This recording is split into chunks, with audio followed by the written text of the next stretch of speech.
Hey there, welcome back, aspiring viewers, to Measure Stats Monday, where I reveal how I'm doing with my goals to keep myself accountable and to share some insight if I have any and to fill some space. No, I'm just kidding. We're not really filling space. We're going to talk about numbers. I think you find it interesting, right? I mean, you want to know if I'm making those gains, which I am.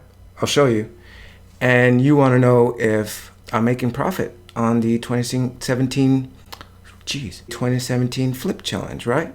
Let's dive into the numbers. Let's start with my bodybuilding goals. Originally, my goal was to get a 30-inch waist. That is still true. However, the method that I'm going to get there is through bodybuilding and dieting. And by dieting, I don't mean calorie restriction. I've talked about my whole food, plant-based diet. That's what I mean by diet. By the way, I should mention that I'm recording this on Sunday afternoon rather than Monday. I've been having trouble trying to measure myself and get this recorded by Monday, and by the time I'm done uploading it, it's like midnight on Monday, and I just feel like that's not a good time for me and that's not a good time for you. So I have recalibrated. I've started doing the recording and prep on Sunday so that you can get it on Monday when you're ready for it. As of Sunday, I weighed in at 188.8 pounds. As I've mentioned before, weight fluctuates, so I don't really put a whole lot of weight in my weight. Maybe it'll trend downward. I don't know. That's not my goal. I'm not trying to lose weight. My chest measured at 44 again, so that's good that it's consistently at 44. My upper arm saw an increase.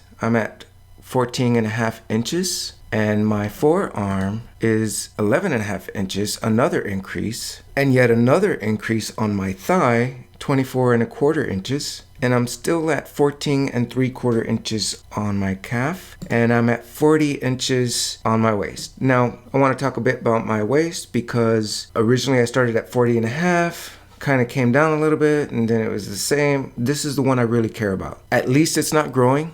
That's good, but I would really like to see it decrease in size a little more quickly. The other goal I had is in relation to vlogging, and I originally started the YouTube channel so that I can share my goals and hold myself accountable and so on, yada yada. I am still at 67 subscribers, which is good. At least I'm not losing subscribers. And if you are a subscriber, thank you so much. I really appreciate you so much. I don't know what more I could say. Just lots of hugs and kisses. That sounds kind of weird, but I think you get my drift. I really appreciate you. I'm obviously seeing an increase in views, 1,069. Twitter followers I'm seeing a growth as well. I've been promoting my videos through Twitter, so that doesn't surprise me too much, and I've been active on Twitter. So if you like Twitter, follow me at Aspiring Antonio. On Facebook, not too much growth there. I'm still working on building that community. Facebook's not my thing. I'm still learning it, and it's just kind of weird for me. But again, if that's your thing and you like to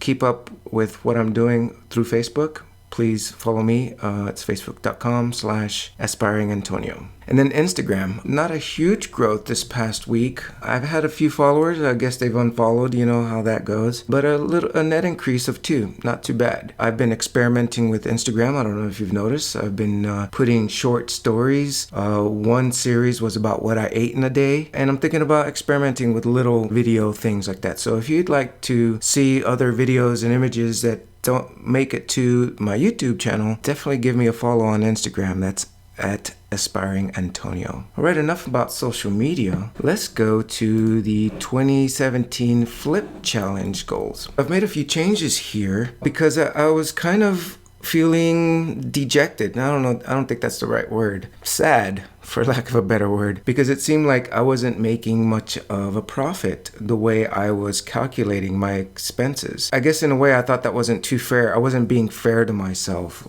because there have been good things about it.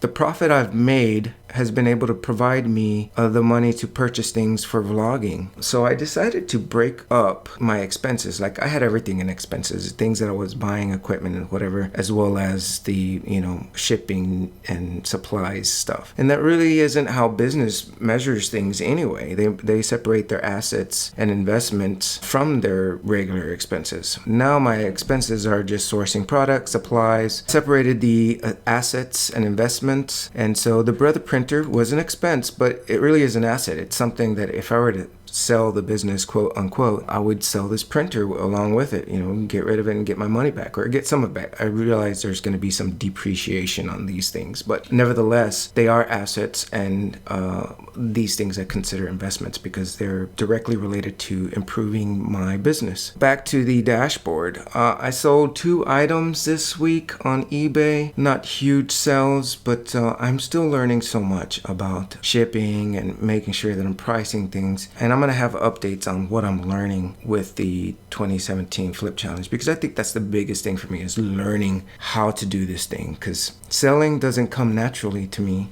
So it's important for me to learn it. I've been in marketing for a long time, but it's really not the same thing as selling. So I'm learning a different side of business, and I'm really into that. Back to the numbers. So I've had a total revenue of $678.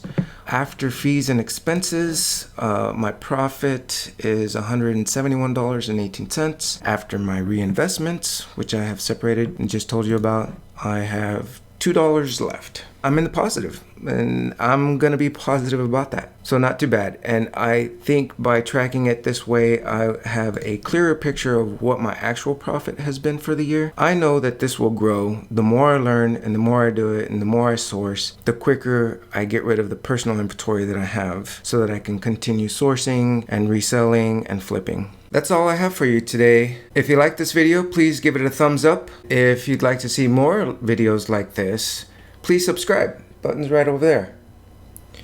Follow me on the socials. Below is a previous video that you might have missed.